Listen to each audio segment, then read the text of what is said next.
again, here I am at Telford 2024 with Luke Slaney-Hewitt of Revell. Thank you for having me. Product Manager for Aircraft and Spaceflight. Yes. That's right. Yep. Yeah, that's the title. Just under a year you've been there now. How are you finding it? Yeah, it's about 7 or 8 months. So yeah, early days still, but I came in with sort of a vision of what I wanted to do. Obviously with the permission of the team and working with them, and we are making progress. We're getting there. You know, the fact we're at Telford with a bigger presence than what we had last year or in previous years is a really good sign. We've got the swanky clothes on, as you can see. It's a nice little touch, and it's been a really positive show. You know, we're here on the Sunday. Yesterday was super busy, and it's not died down much for the Sunday either. So yeah, it's nice to be able to share what we've been doing, and that's something that we were lacking a bit in previous times, was the transparency. It's what I keep saying to people, and that's what we're aiming for. Right. So, yeah. And of course, in previous years, there's not been that many occasions when you can, the day before, announce a new project, something that's really exciting, the 132nd Hunter T7. Yes. Which obviously I will be buying when it comes out, because I love a Hunter T7, as I tell my viewers endlessly. What was the thought behind that? Why did you pick that aircraft? Yeah, so I mean, it's worth saying it's probably announced slightly earlier than I would want. The problem we have is there's not a lot in the pipeline. So as I've come on board, we've started doing more and more projects, but that obviously takes a while to filter through. As you know, these things take time. But we also want to keep people updated. So the dream in the next couple of years is that we announce things a bit later on when we have physical things to show. But for now, we thought Telford only comes once a year. It's the best opportunity to present things. It gives you the chance to present it on the Friday and then discuss for the whole weekend. So let's release it. For me, it's an easy win, the Hunter T7. We have the single seat tooling already.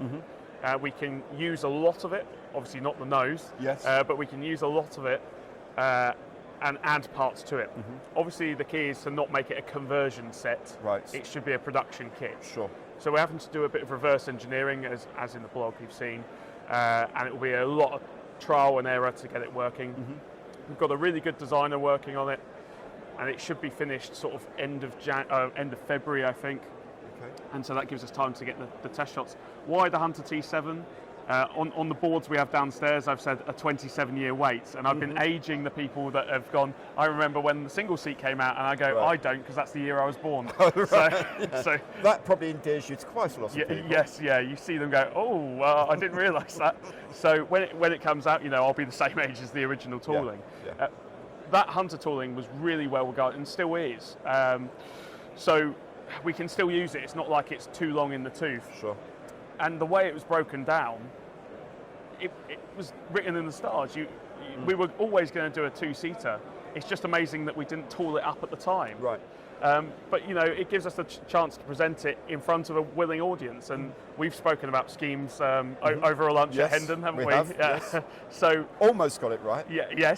Almost. So being able to show those off. And at this early stage, the beauty is that if we've got anything wrong, it's not too late to change it. So we can pull the resources of the IPMS, massively so. So far, we've just had lots of positive comments. The one thing people are asking about is the vent situation, because of the difference in 100 to 200. Well, you highlighted that, so which was what I wanted to say is really good, is to see a company coming out and say, we know that's going to be an issue, and we are actually trying to work out a way, because we do want it to be that accurate, rather than, well, look, that's what you got, we're giving you this, we can't do anything about it, really sorry. You're actually actively looking around possible solutions. So it keeps me awake at night, I'll be honest, but you know, there's sort of different routes we can take. One of the routes we definitely can't take is ignoring it, and that's why I highlight it in the blog, is we're aware of it. Even if we decide to press on without doing a plug or whatever, we'll make people aware, so that if you're that worried about it, I'll be honest, 80% of people wouldn't care. But for those 20, maybe I'm being generous, that 10%, they'll want to know. And so either we just draw the attention to it and maybe have a diagram of what needs to change, or we supply a plug. I'm never a fan of having to cut a production kit. I see it as the staple of conversion sets and things like that. But in this case, maybe it's the price to pay We get to use the single seat fuselage, but ask people to do some minor surgery. Yeah. You know, I'd much rather that than have to tool a new whole back end of the Hunter, I'll be honest. So it's in consideration. I mean, if anyone wants to comment on the video and let us know what their preferred option is, that'd be great. I'll be reading the comments. So keep them nice about me, please. But surely will. But purely on the Hunter, put the comments in and we'll listen, you know, and that's why we're here, is to listen to feedback. You know, the odd bit of praise is quite nice, or the bit of criticism, but that's why we come to Telford.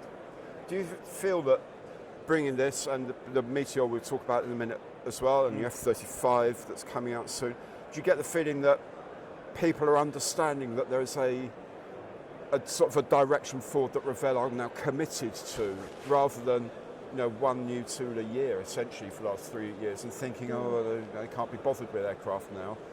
No, you're on board there, bringing these new products, but also sharing where the development is going. They're thinking, actually, you know, they're picking it up, they've got the ball again. Yeah, definitely. You know, it's still early days. I'm sort of, as I say, 7-8 months in. Yeah. But the first thing was to try and get out into the world and communicate with people. You know, one of the accusations we've had levelled against us is that Revell was a bit corporate, a bit faceless at times. Right.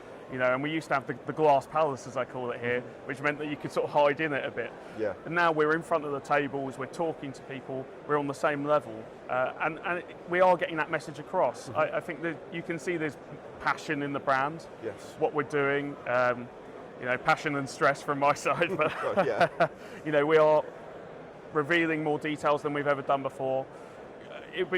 A massive failure of me would be that if you go, I didn't know that was out. The idea is, I'd rather you be doing the opposite and going, Luke, can you shut up? I've heard too much about that kit now. You know, it's striking that balance, but you never want to be at the far end where they go, I didn't even hear of that. Yes. Which, you know, maybe we were guilty of in the past. So engaging with the audience at IPMS, not only Telford, but we were at Avon earlier in the year. We'll hopefully do Bolton in January. We're thinking, we need to get in contact with Milton Keynes to try and tick off the sort of east side. So we sort of plan our shows around it, and it's all about just talking to people, communicating visually with the boards, and showing physical products as well. So people are starting to understand it.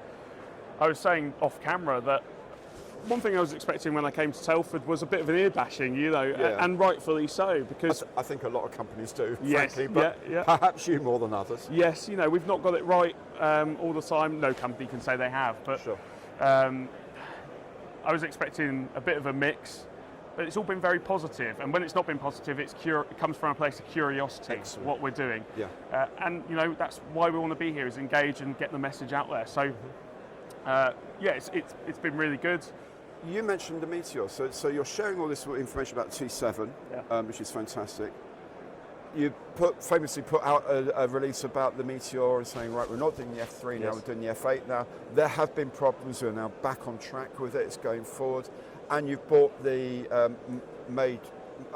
Derwent engines to show, which is a great way of showing the sort of level of detail you're aiming at. Where are you with the Meteor now? So design should be finished end of January. As you mentioned, we have the Derwent engines there. The idea with that is I wanted something tangible for the show.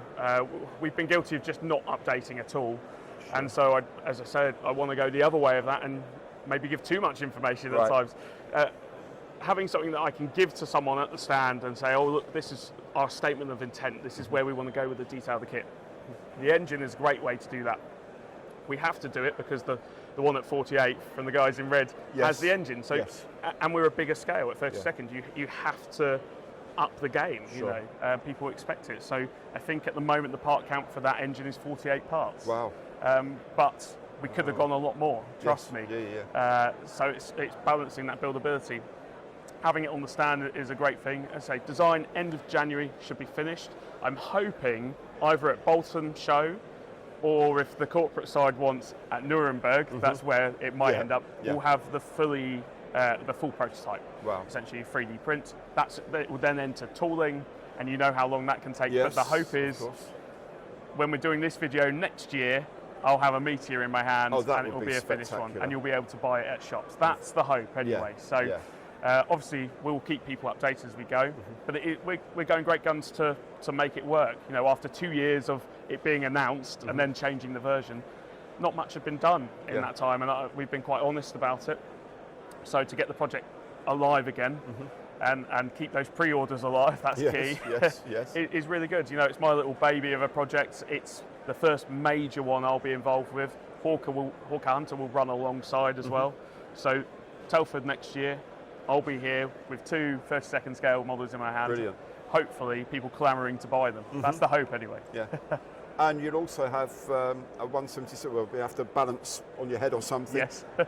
Appropriately, as it's vertical takeoff. The F-35, which you have a development shot of the frames, not the final frames yet, but very close, I guess, to the final version of them. Yeah, so we've got the frame board there. I was doing that at about midnight on Thursday before driving up from Margate. So those are second shots, and they arrived in the office a couple of days ago. So quickly get it on a board. They are pretty much production. There's a few comments that need to be made. I've not even had a chance to review them past just checking they look okay before I put them on the stand. Yeah. So next week is putting together the comments and any changes that need to be made. We've had some good comments on it. The usual comments of another F-35, which is understandable. Yeah. Bread and butter though, you know, everyone's got a Spitfire, everyone's got a Messerschmitt. Absolutely. You need an F-35 in the range. Absolutely. We've got 2 built models for the first time.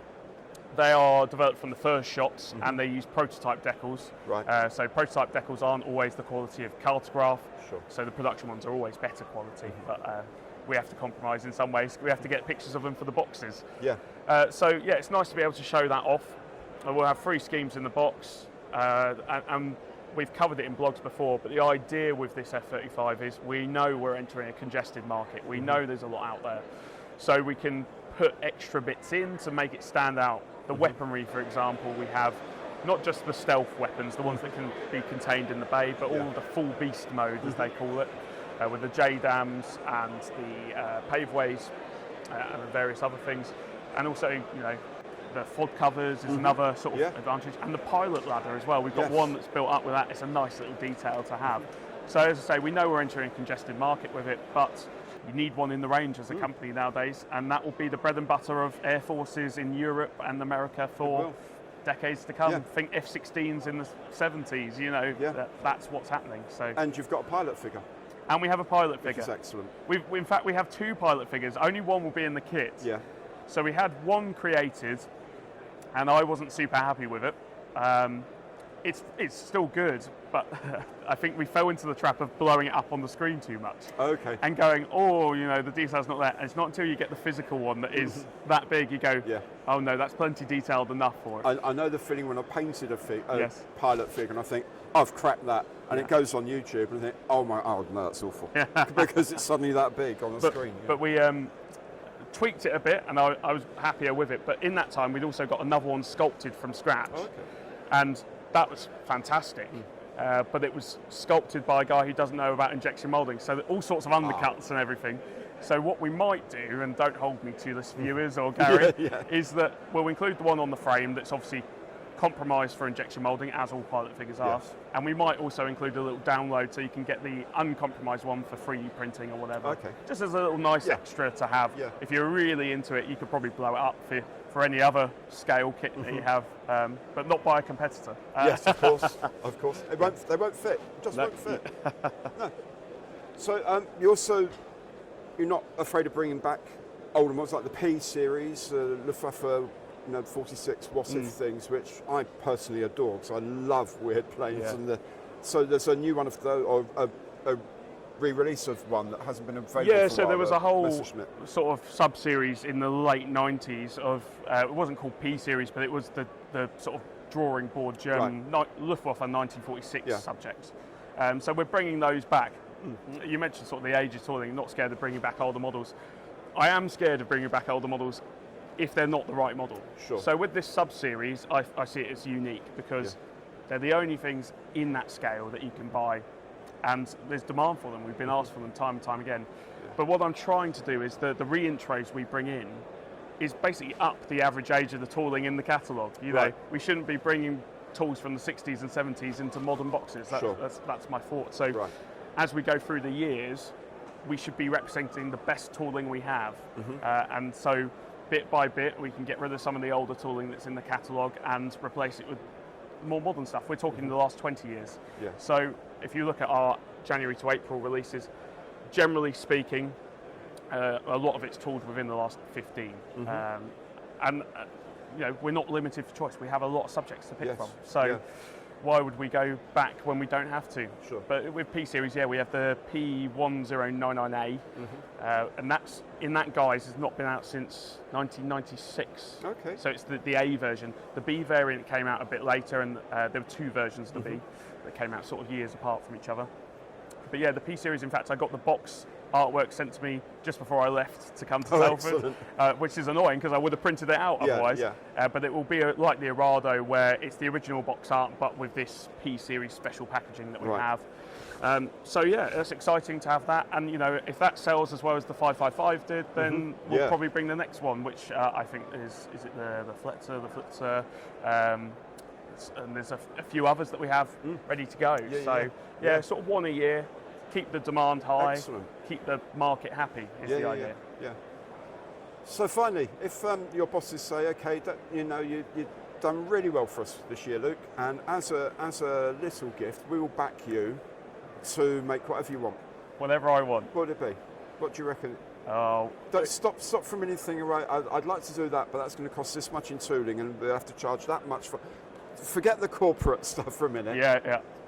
Magic tree time, magic money tree time. What would you like? Magic money tree time. It's very hard to turn off the project manager brain in myself.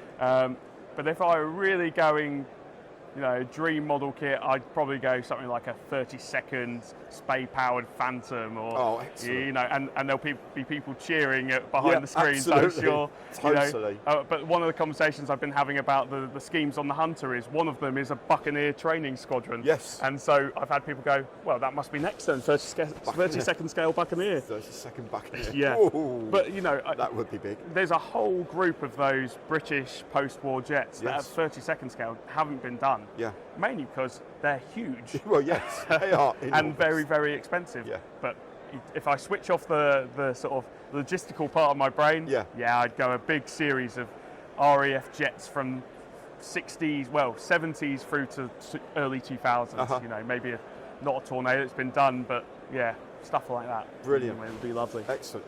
Well, thank you very much for your time, Luke. Really do appreciate it, mate. And so glad you obviously found your dream job here. Yeah, well, round two, the second time I've heard you say that, but even more so this time it feels. Yeah, and you know, it's a lovely place to work. I get to travel a lot, which is great and bad at the same time. But you know, getting to go over to Germany, I need to work on my German. Ein gross Bier bitter is not cutting it anymore. So you have to learn the 1 for 2 because presumably your boss is with you. So yeah, well, now I'm at Telford, I probably need to learn 10. Yeah, that's true. So it's been great. You know, seeing all the familiar faces yourself, all the other YouTubers, and you know, people behind the SIG stand. You see once a year. That's the beauty of Telford. So thanks for having me on. Oh, my pleasure entirely. Thanks very much indeed, I'll stop waffling now. Cool.